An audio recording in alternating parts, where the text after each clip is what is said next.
Hello everyone, I'm your educator Shivam. Welcome to Arpita Sharma classes. In today's class, we are going to study about Saubhagya Yojana, that is Pradhan Mantri Sahaj Bijli Har Ghar Yojana. Before starting the class, there is a small announcement. Subscribe to Arpita Sharma classes for daily The Hindu News analysis, important international organizations, daily MCQ series, strategy related classes for UPSC CSC, polity classes, economics classes, and much more. Further, you can also join our Telegram channel, which is Simplifying UPSC with Ease, for daily class updates and notes.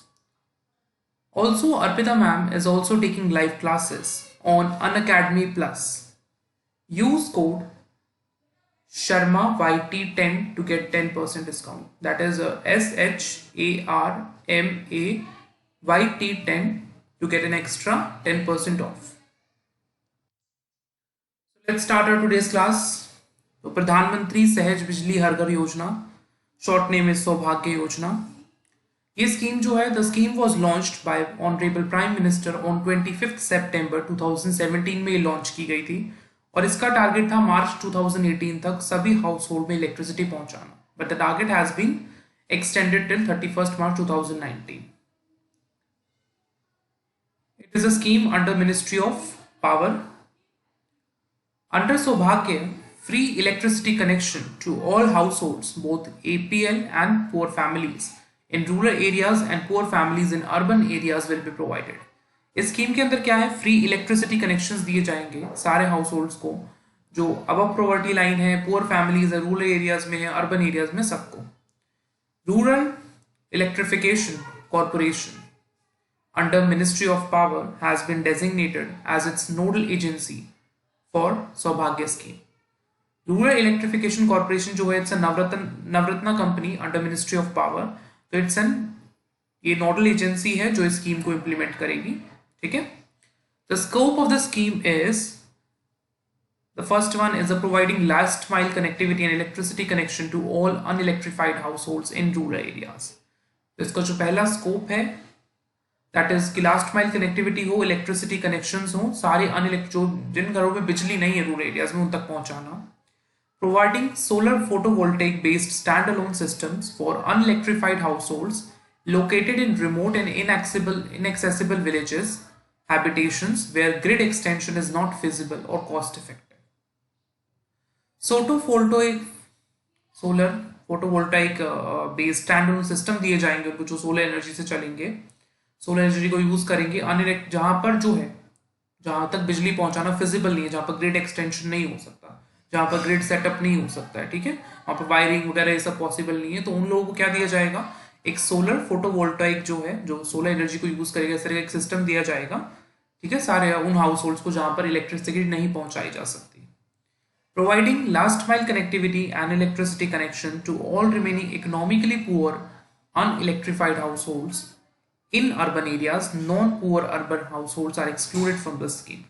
जो urban areas में है, poor लोग हैं जिनके पास electricity नहीं है, उनको electricity पहुंचाना. जो नॉन पुअर अर्बन है उनको they are not included in the scheme. ठीक है. ये स्कीम क्यों लॉन्च करनी पड़ी, व्हाई स्कीम वाज लॉन्च्ड?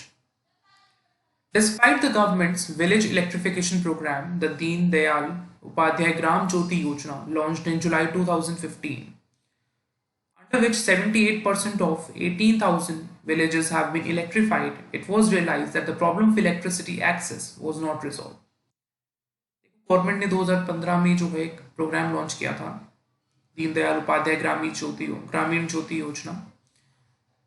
तो उसके अंदर क्या था, जो 18,000 विलेजेस थी उसमें 78% जो है इलेक्ट्रिफाइड हो गई थी. लेकिन उन्होंने कहा कि अभी भी जो है जो प्रॉब्लम है इलेक्ट्रिसिटी की वो रिजॉल्व नहीं हुई है. क्यों नहीं हुए resolve? We will study in the next point. A village is declared to be electrified if 10% of the households are given electricity along with public places such as schools, panchayat office, health centers, dispensaries and community centers. इसलिए नहीं हुआ क्योंकि उसका जो criteria था कि आपकी मान लीजिए जैसे बोल रहा था कि हमें पहले आया था कि 100% इलेक्ट्रिफिकेशन प्रोग्राम हो गया है इंडिया में, लेकिन जो क्राइटेरिया था इलेक्ट्रिफाइड विलेज का, दैट इज 10%। अगर उस गांव में, किसी गांव में भी 10% लोगों के पास, जैसे मान लीजिए 100 घर हैं तो उसमें से 10 लोगों के पास जो इलेक्ट्रिसिटी है, उसके अलावा पब्लिक प्लेसेस है, स्कूल्स हैं, गवर्नमेंट स्कूल्स हैं, फिर वैसे स्कूल्स हैं, पंचायत का ऑफिस है, हेल्थ सेंटर्स है, डिस्पेंसरीज हैं, कम्युनिटी सेंटर, अगर यहाँ पर भी लाइट है तो your village would be considered as electrified. तो ये इसका क्राइटेरिया था। तो इसमें क्या था, ऑफ कोर्स आपको पता ही चल रहा होगा, इसमें विलेज इलेक्ट्रिफिकेशन पर ज्यादा फोकस था देन हाउस होल्ड इलेक्ट्रिफिकेशन। ठीक है, with the large number of households still remaining without access to electricity, the scheme aims at ensure the coverage of households as oppose only to villages.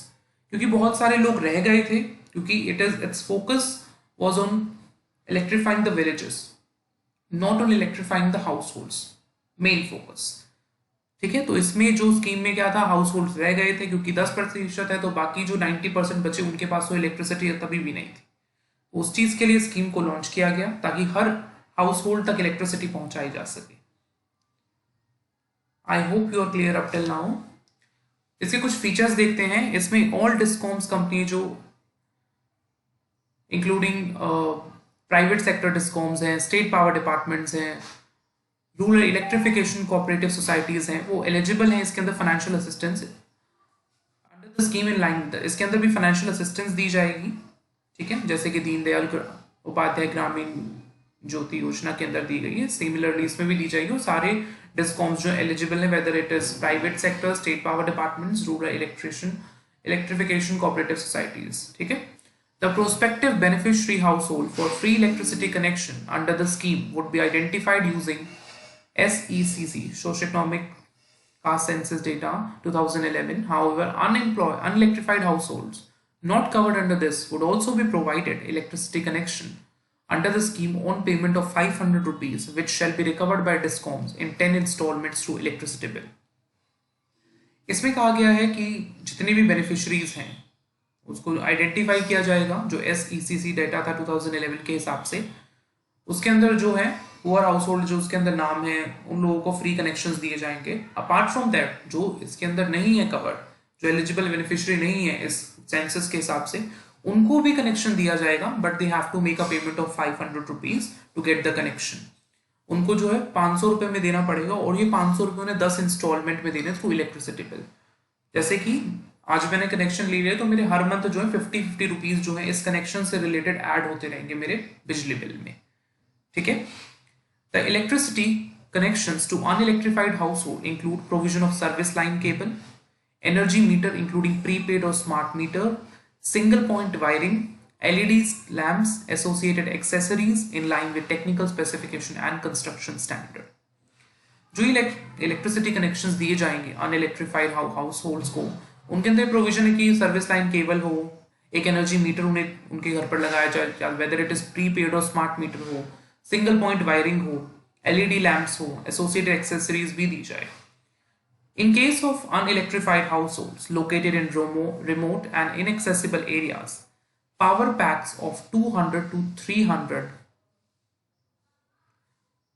WP with battery bank with a maximum of 5 LED lights, 1 DC fan, 1 DC power plug may be provided along with the provision of repair and maintenance for 5 years.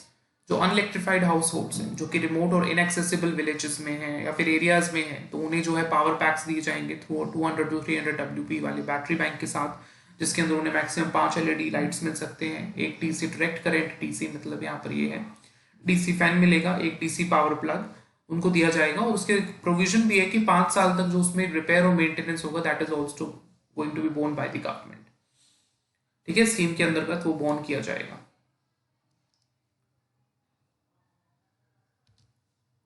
The details of the consumer, जैसे उसका नाम है, name and Aadhaar card, Aadhaar number, mobile number, bank account, driving licence, voter ID as available would be collected by the discoms. जो भी कुछ available है इन चीजों में से वो कौन कलेक्ट करेगा, that is to be collected by the discoms.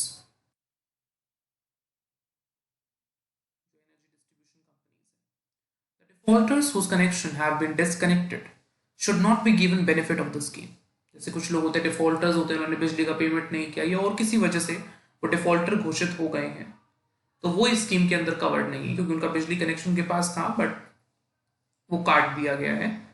ठीक है, हाउएवर द यूटिलिटीज में consider settlement of old dues and reconnection as per normal. ये तो नॉर्मल प्रोसेस है, अगर आपने कुछ डिफॉल्ट किया, अगर इफ यू पे for that you will get your connection back.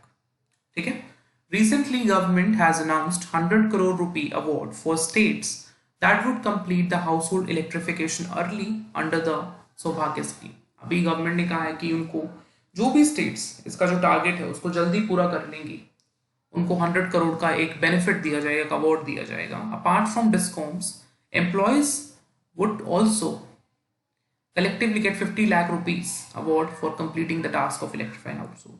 तो एम्प्लॉयज जो हैं जो कि इसमें काम अच्छे से करेंगे, इलेक्ट्रीफाइंग विलेज का टास्क को कंप्लीट करेंगे, उनको भी 50 लाख का कलेक्टिवली एक अवार्ड दिया जाएगा। ठीक है, बेसिकली यहाँ पे गवर्नमेंट का मकसद है कि जल्द से जल्द जो है सारी विलेजेस, सारे हाउस होल्ड जो इलेक्ट्रीफाइड हो जाए। देखते हैं हम लोग इसका फंडिंग पैटर्न कैसा है। ये मैंने एक टेबल बना दी है, आप इसके हिसाब से समझ सकते हैं। इसमें क्या होगा, गवर्नमेंट ऑफ इंडिया जो है ग्रांट देगी 60% का सपोर्ट टू स्टेट्स और support to special category state. जो स्पेशल कैटेगरी स्टेट्स हैं जिनका स्पेशल स्टेटस है like north east and other states, उनको 85% ग्रांट देगी गवर्नमेंट ऑफ इंडिया।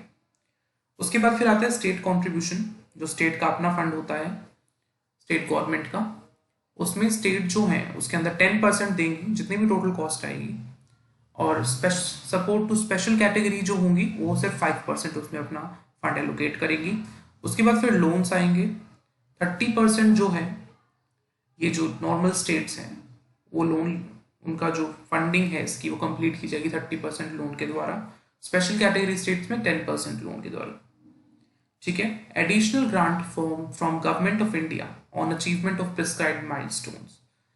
उनको एडिशनल ग्रांट भी दिया जाएगा जो स्टेट जो है माइलस्टोन जो इसका मकसद है उसको जितना जल्दी पूरा कर लेंगी, इस तरह का ग्रांट दिया जाएगा। और ये ग्रांट किस तरह होगा, 50% of the total loan component, जो टोटल लोन लिया गया है उसको स्कीम को फंड करने के लिए। जैसे इसमें जो नॉर्मल स्टेट्स हैं उन्होंने 30% लिया है, तो उसमें 15% जो होगा that is to be borne by the central government. और स्पेशल स्टेट्स में क्या होगा, that is 5% to be borne by the central government, जिसके अंदर दैट इज इनका 10% है लोन, तो ये 5% करेंगे, उनका 30% है तो ये लोग 15% करेंगे। Maximum grant by government of India including additional grant, maximum grant जो होगा टोटल गवर्नमेंट ऑफ इंडिया का वो 75% से ज्यादा नहीं होगा नॉर्मल स्टेट्स के केस में, 90% से ज्यादा नहीं होगा स्पेशल कैटेगरी के स्टेट्स में। I hope you are clear. अब इसके बेनिफिट्स देख लेते हैं क्या क्या है स्कीम के।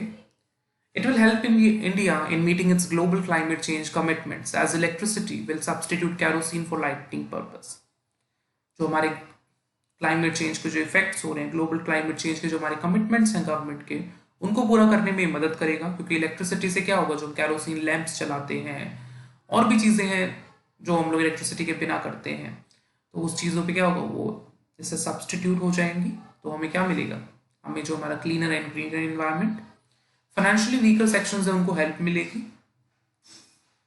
Lighting in turn will also help in improving education, health service and create jobs. जब लाइट होगी घर में, उनका हेल्थ स्टेटस इंप्रूव होगा, एजुकेशन इंप्रूव होगी।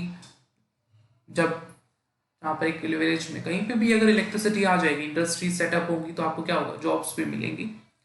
Enhanced connectivity through radio, television, mobiles, increased economic activities and jobs. आपकी जो है आपकी कनेक्टिविटी बढ़ जाएगी जब आपके पास इलेक्ट्रिसिटी आ जाएगी, नए नए मोड्स आप जो है कनेक्टेड रह पाएंगे कि देश में चल क्या रहा है। आप रेडियो से कनेक्ट हो सकते हैं, टेलीविजन से कनेक्ट हो सकते हैं, मोबाइल से कनेक्ट हो सकते हैं, इकोनॉमिक एक्टिविटीज़ बढ़ेगी, जॉब्स मिलेगी, इम्प्रूव्ड क्वालिटी ऑफ लाइफ, जो क्वालिटी ऑफ लाइफ है वो बढ़ेगी, इम्प्रूव होगी, स्पेशली फॉर वुमेन के लिए ज़्यादा इफेक्ट पड़ेगा। Improve India's per capita power consumption जो है that is 1010 kilowatt, which is among the lowest in the world। तो ये जो एनर्जी कंजम्पशन है इंडिया की, ये भी इम्प्रूव होगी। जैसे चाइना की आई थिंक 4000 कुछ है, तो हमारी इंडिया की 1010 है, तो ये भी इम्प्रूव होगी, which is among the lowest in the world. Improved the lives of every person through सौभाग्य and could make a new India. जो हमारा विजन है न्यू इंडिया बाय 2022, उसमें भी इम्प्रूवमेंट होगी, पीपल्स की लाइफ सुधरेगी और उसमें भी योगदान देगा. Power generating and distributing companies currently saddled with excess capacity are expected to benefit through an increase in the demand of power.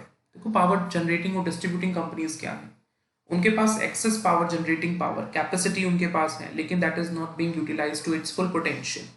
जो उनका पोटेंशियल है, जितनी वो एनर्जी यूज कर सकते हैं, जितना वो हार्नेस कर सकते हैं अपनी कैपेसिटी को, वो नहीं कर पा रहे हैं. तो इससे क्या होगा, जब हर जगह बिजली की सप्लाई बढ़ेगी तो उनको भी फायदा होगा. Power distribution companies who are in financial distress may be able to recover some of their cost through the new household connection. आपको पता ही होगा शायद ऑलमोस्ट एवरी स्टेट में power distribution companies are running in losses. उसी चीज से जब नए कनेक्शन मिलेंगे तो अपने कॉस्ट को रिकवर कर पाएंगे, ठीक है, और जो है डिमांड बढ़ेगी. फर्दर इसके कुछ चैलेंजेस भी हैं, जैसे central government is paying for connection but the purpose will be defeated if the states fail to supply reliable power to people.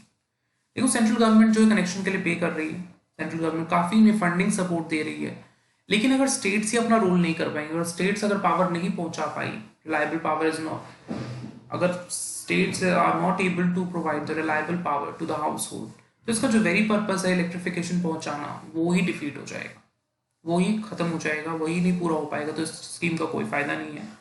It does very little to address the real problem, affordability. आपको पता होगा बिजली के rates बहुत ज़्यादा बढ़ चुके हैं, except if you are living in Delhi. Delhi में अगर if you are consuming to a certain limit, the rates are low. लेकिन बहुत सारी स्टेट्स में, जैसे अगर मैं राजस्थान का एग्जांपल दूँ, तो वहाँ पर इलेक्ट्रिसिटी रेट्स काफ़ी हाई हैं, यूपी में भी काफ़ी हाई हैं. तो उस चीज़ से जो रियल प्रॉब्लम है that is affordability. Power affordable नहीं है, ठीक है. तो recurring problem of the power bills, documentation है, एक्सक्लूजनरी इंक्लूजनरी एरर्स हैं, कुछ डॉक्यूमेंट्स में प्रॉब्लम हो गई तो उस वजह से लोगों को नहीं मिल पाता है. Regular metering, billing, collection from power consumers besides a stringent timeline. Regular metering, billing, किससे लोगों को प्रॉब्लम क्रिएट होती है, कलेक्शन बिजली आ नहीं रही है लेकिन स्टिल दे आर उनको ज़्यादा बिल आ रहा है.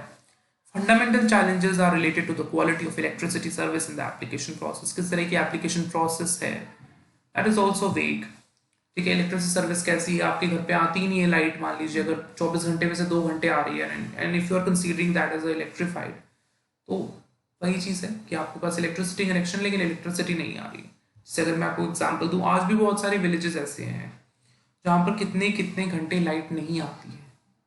उनके फिक्स टाइमिंग्स होते हैं, 1 बजे से 3 बजे तक लाइट आएगी, शाम को फिर 7 से 9 बजे तक लाइट आएगी, इस तरह से टाइमिंग्स फिक्स्ड है. Still large number of villages and house holds अभी भी नहीं हुए हैं, क्योंकि और स्लो प्रोग्रेस पे स्कीम बहुत धीरे धीरे चल रही है. जैसे मैंने आपको बताया था, इसको 31 मार्च 2019 एक्सटेंड कर दिया गया था 2018 से. अभी भी सारी विलेजेस इलेक्ट्रीफाई नहीं हुए हैं, सारे हाउस होल्ड्स इलेक्ट्रीफाइड नहीं हुए. Practice question for you. Consider the following statements about सौभाग्य योजना. It aims to provide electricity to unelectrified households. State power departments are the nodal agency to implement. It will improve standard of living, especially women's life. Which तो answer क्या होगा इसके अंदर? पहली statement absolutely correct है. इसका मकसद ये है that aims to provide electricity to unelectrified households. Second, the state power departments are the nodal agency to implement. No, it is wrong. REC मैंने आपको बताया था, rural electrification corporation under ministry of power is the nodal agency for implementation of the scheme. It will improve standard of living. Of course this is true. तो answer यहाँ पे क्या हो जाएगा?